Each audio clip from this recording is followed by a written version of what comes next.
Skoda Karoq prototype review. What is it? The new Skoda Yeti isn't actually a Skoda Yeti anymore. That's right, one of the last beacons of creativity in the naming of cars has gone out, replaced by a rough translation of car arrow in the language of a tribe in Alaska, to give us the Skoda Karoq. Skoda had a hit on its hands with the Yeti. It was an early arrival in the small SUV world, with enough quirkiness to mask its obvious compromises and shortcomings. It was likable, a bit different, and sold well right to the end of its life. Its replacement, the Karoq, is something altogether more conventional, not just because of its name. It's effectively Skoda's version of the Skoda and upcoming Volkswagen Karoq. It's grown slightly in size over the Yeti in all departments, chiefly for the benefit of interior passengers, and in true Skoda style ends up with a boot much bigger than that of its chief rival, the Nissan Qashqai. You can play a game of Volkswagen Group MQB platform bingo with a lot of the Karoq's spec.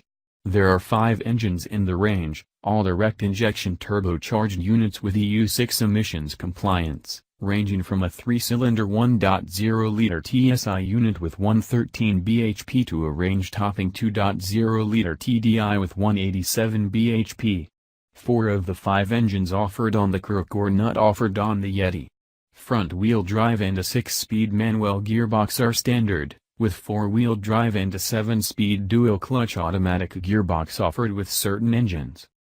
Hidden under the camouflage of the development car, we've been granted an early drive-in as a look inspired by the larger 7-seat Kodiaq in Skoda's growing range of SUVs. We'll get to see the finished package on 18th of May. What's it like?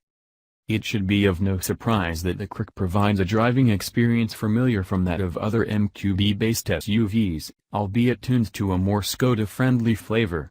That means the suspension has a softer setup than the Skoda, which manifests itself in offering a better ride than its firmer Spanish sibling at higher speeds.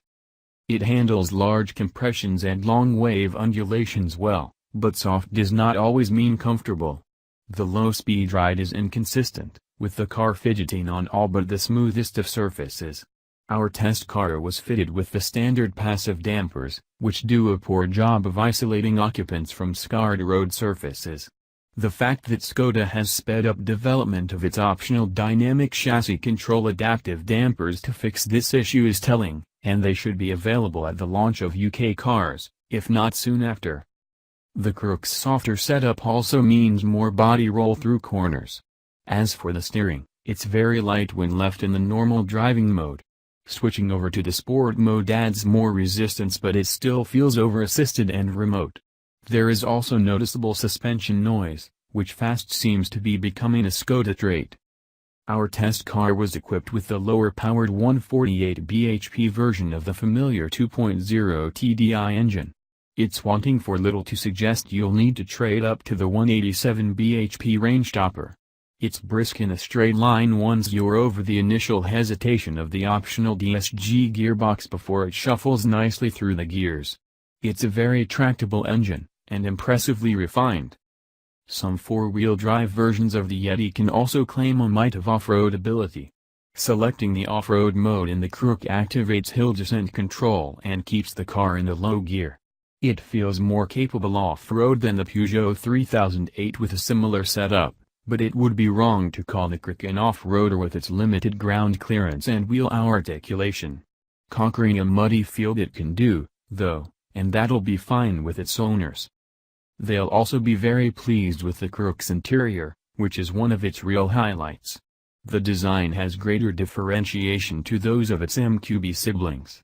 The star is the addition of the digital instrument display known elsewhere as the Volkswagen Active Info Display and Audi Virtual Cockpit.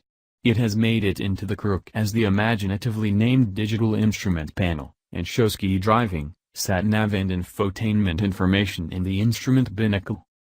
Elsewhere inside, the build quality is impressive, and the overall design and layout is inspired by the Kodiaq. This is a good thing. Being a Skoda, rear space and boot space have been made a priority. The Karoq has lashings of both, with the storage space under the front seats a particularly nice touch.